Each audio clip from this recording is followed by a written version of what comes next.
Pevnost kardinála Richelieu tyčila nad kdysi vzkvétajícím přístavem Bouage. Slávu si nejprve městečko vydobilo vývozem soli do Flander a Německa a v době obléhání města La Rochelle sloužilo kardinálu Richelieu jako základna. To bylo v letech 1627 až 1628.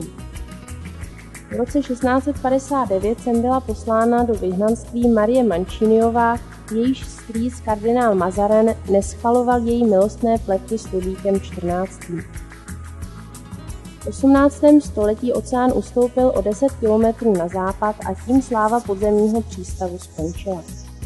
Do dnešních dnů jsou ale kolem celého města zachovány hradby s důmyslně vymyšlenými strážními věžemi. Prach se k nim rozváže loďkami z prachovnice, která pojala 20 až 30 tun prachu. Kuriozitou je i lednice, ve které bylo skladováno přes 20 tun ledu. Kostel uprostřed města byl postaven v roce 1608 a renovován na náklady Quebecu, kanadské provincie, založené Samuelem Champlainem v roce 1608. Uvnitř je socha Panny Marie z přídi švédské ztroskotané lodi.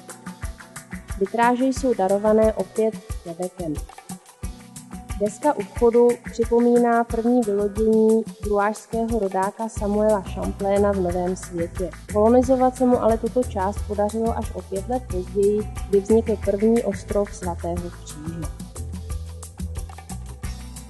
Po úžasně dlouhém mostě přejíždíme na ostrov Oléron.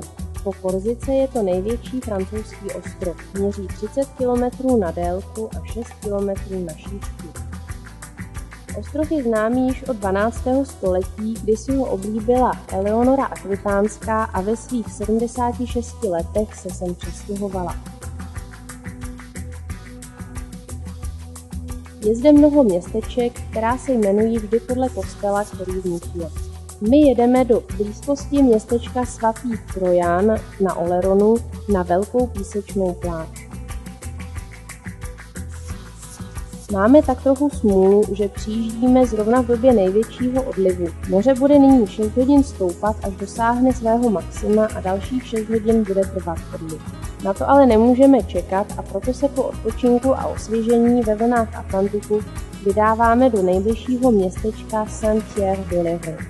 Svatý Petr na Oleronu je naší další zastávkou. Je to kulturní a administrativní středisko ostrova. Nejprve obdivujeme takzvanou věž mrtvých, která se nachází na místě bývalého hřbitova. Je vysoká 30 metrů a na jejím vrcholu se zapalovalo světlo, když byl někdo pohřbíván. Tato raně gotická věž byla postavena ve 13. století v období těsně před stoletou válkou, kdy místo měli v rukou Angličané. Pyramidka na jejím vrcholu byla dodána až v 18. století.